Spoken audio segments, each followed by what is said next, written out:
Assalamualaikum warahmatullahi wabarakatuh. Saya Rahma Aulia Putri, NIM 8604701197 dari Program Studi PGSD Fakultas FKIP Universitas Terbuka UPBJJ Palembang. Pada kesempatan kali ini, di sini saya akan melakukan praktikum IPA di SD tentang sifat cahaya, percobaan pemantulan cahaya. Sifat cahaya, percobaan pemantulan cahaya. Dalam kehidupan sehari-hari, kita sering memanfaatkan sifat cahaya tanpa kita sadari. Salah satunya adalah pemantulan cahaya. Pemantulan cahaya dapat kita lihat saat bercermin, menggunakan spion, atau pada permukaan air yang memantulkan bayangan benda. Sehingga, melalui percobaan ini, kita dapat memahami bahwa cahaya dipantulkan oleh suatu permukaan dan membantu kita melihat benda di sekitar. Adapun tujuan dari pengamatan ini adalah untuk mengamati sifat pemantulan cahaya pada cermin datar, cermin cembung, dan cermin cekung, serta mengamati bagaimana sifat-sifat bayangan yang dihasilkan. Yang pertama yaitu percobaan pemantulan cahaya pada cermin datar. Hukum pemantulan cahaya menyatakan bahwa sudut datang sama dengan sudut pantul, dan sinar datang, sinar pantul, dan garis normal terletak pada satu bidang yang sama, angka 90 derajat pada busur. Pertama, susunlah lampu senter dan celah cahaya di depan cermin seperti berikut. Lalu, amati berkas cahaya sebelum dan sesudah mengenal cermin datar. Bisa dilihat pada saat cermin datar diletakkan, berkas cahaya yang mengenai permukaan cermin langsung dipantulkan ke arah sebaliknya. Sedangkan pada saat cermin belum diletakkan, berkas cahaya merambat lurus tanpa mengalami perubahan arah atau memantul.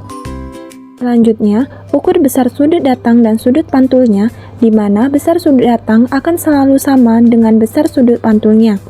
Cara menghitungnya yaitu, hitunglah selisih dari garis normal atau angka 90 derajat, maka besar sudut datang yaitu 45 derajat dan sudut pantulnya yaitu 45 derajat.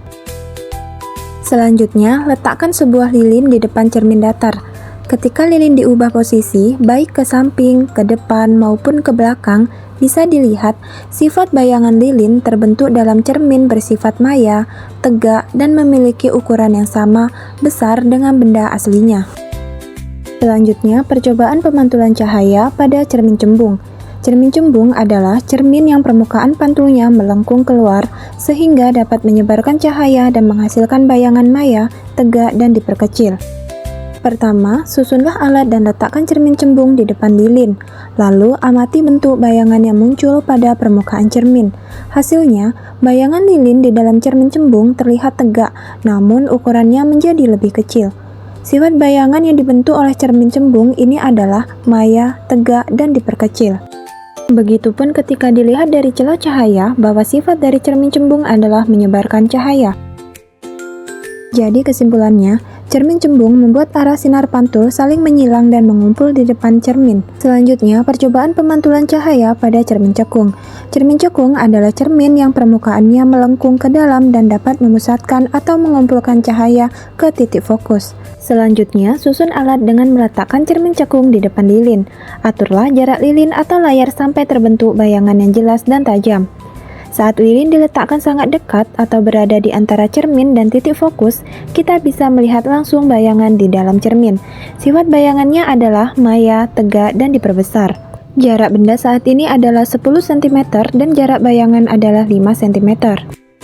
Kedua, saat lilin digeser menjauh melewati titik fokus, bayangan tidak lagi terlihat di dalam cermin, melainkan harus ditangkap menggunakan layar. Sifat bayangannya berubah menjadi nyata, terbalik, dan diperbesar. Jarak benda saat ini adalah 15 cm dan jarak bayangannya adalah 3 cm.